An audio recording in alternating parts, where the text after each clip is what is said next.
Everybody sit down. I appreciate the applause. I'm excited. I'm honored to be your football coach.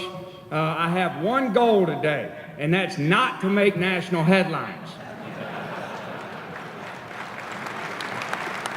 In fact, I've really tried to do my best to stay out of the media, to keep it low profile, especially these last 2 weeks.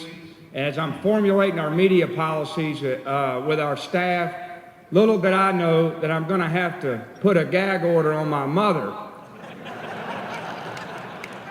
who's been wearing out the Knoxville radio stations and all the state of Tennessee promoting her brand. So we'll get a handle on that, I can assure you. Thanks for the introduction, Chris. I want to recognize my wife, Allison, who looks beautiful in orange.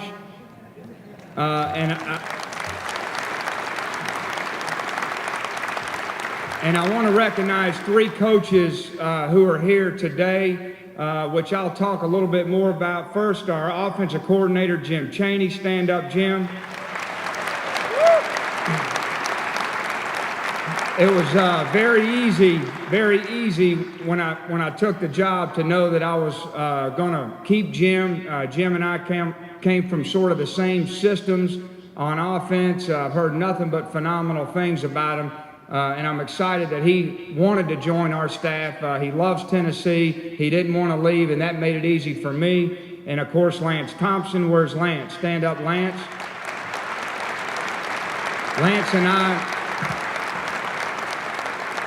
Lance and I worked together at LSU. We were part of the national championship team down there, so we have a lot of great stories together, and he was another easy one. He's a phenomenal football coach, does a great job of developing the young men, and of course is a relentless recruiter. I'm glad he's here. And then one of our new coaches, Justin Wilcox. Stand up, Justin.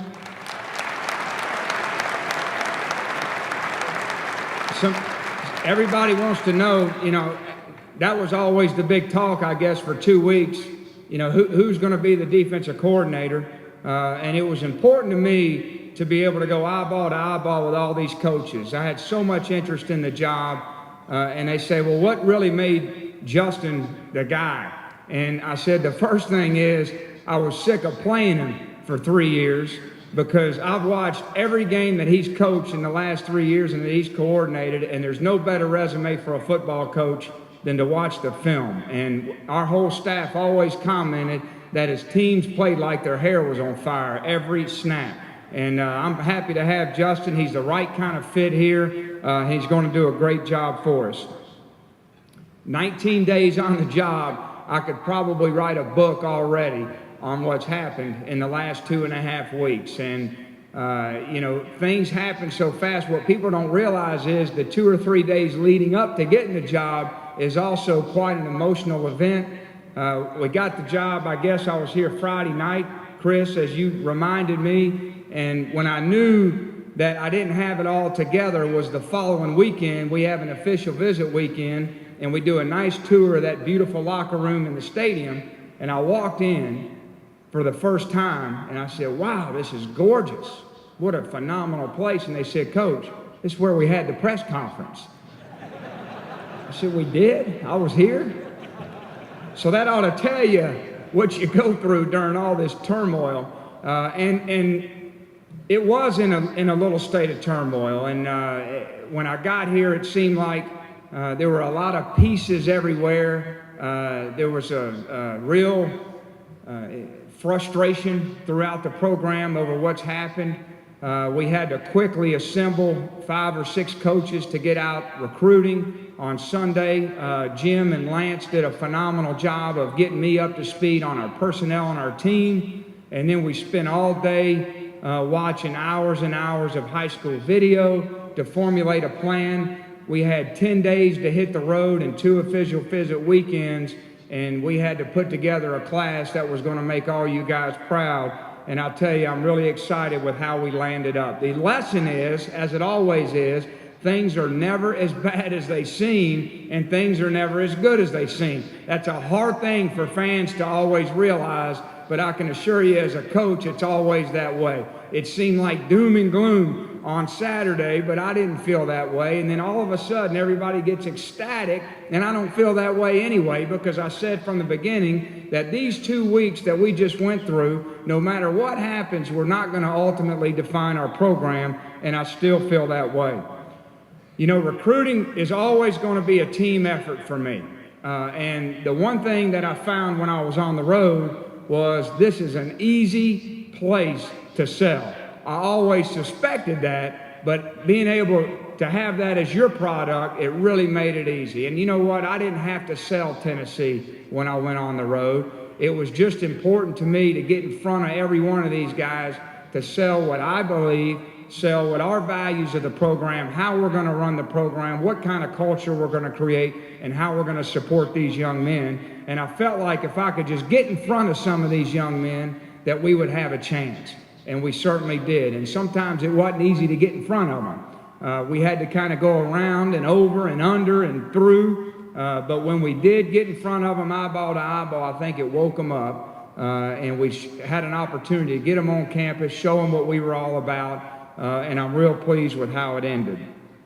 You know, when you look on at this class, I didn't even realize it until yesterday that we have 12 states represented, which shocked me. And there were a couple of mornings when I woke up over the last 2 weeks, I didn't know what state I was in, much less city or hotel. It's certainly one of the unique things about Tennessee, that we do have a national brand, that we do have interest from all over the country, and that we do need to get good players from all over the country. But at the same time, I think it's also important to know that there's nothing more important than being good locally.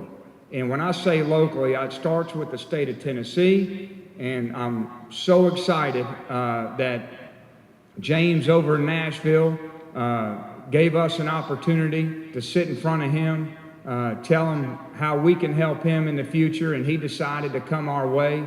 I think that's always your starting point, is your home state. And then I think from there, extending your local area about 4 or 5 hours out of Knoxville.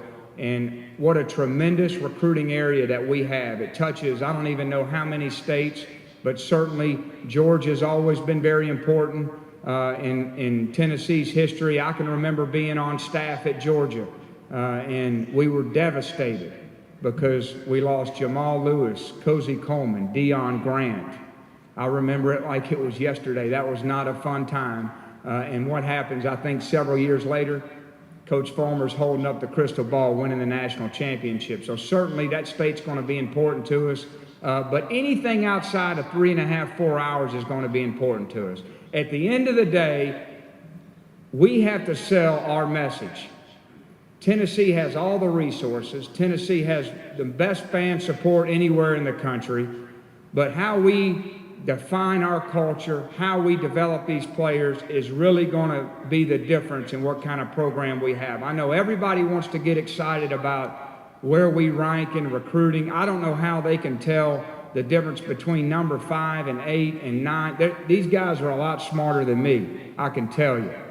What I will say is it's important to be cautious about the enthusiasm that we have on signing day, especially as coaches.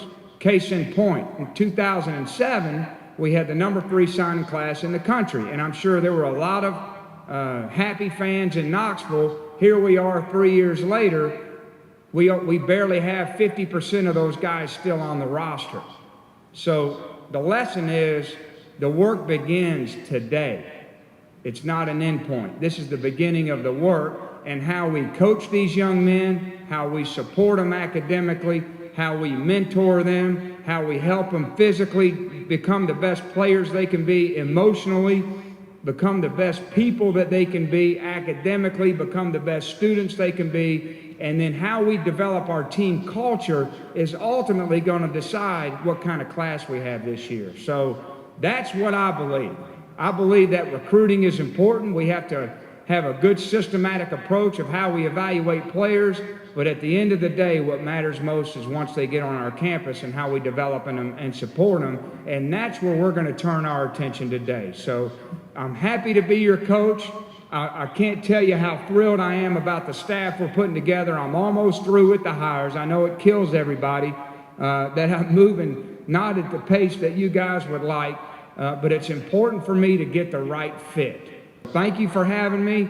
We're on our way to the next stop after this one. I'm proud to be at Tennessee, and I look forward to touching all you guys at some point this year. Go Vols.